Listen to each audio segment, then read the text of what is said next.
আসসালামু আলাইকুম, welcome to my another blog. আজকে আমি তৈরি করব পিঠা।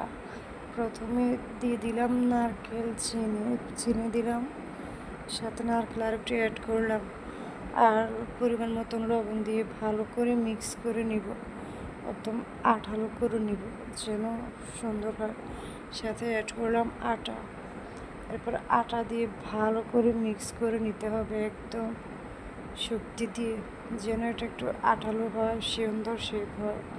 দেখো আমি ছোটো ছোটো শেপ করে ডিজাইন করে নিতেছি, চুড়ির উপর রেখে। দেখো কি সুন্দর হয়েছে। সবগুলো তৈরি করা হয়ে গেছে, এখন আমি তেলে ভেজে নেব। একটা একটা করে সবগুলো আমি তেলে ভেজে নিলাম। দেখো একটু সময় নিয়ে ভেজে নিতে হবে, যেন সুন্দর একটা কালার আসে। নেড়ে নেড়ে একটা ব্রাউন কালার আসবে। ব্রাউন, দেখো অলরেডি ব্রাউন কালার চলে এসেছে। দেখো তারপর আমি একটা ছোটো বাটিতে নামিয়ে নিলাম। দেখো কি সুন্দর পিঠা হয়ে গেছে। তোমাদের এলাকাটাকে কী বলে জানাই, আমরা বলি লিচু পিঠা। আল্লাহ হাফেজ।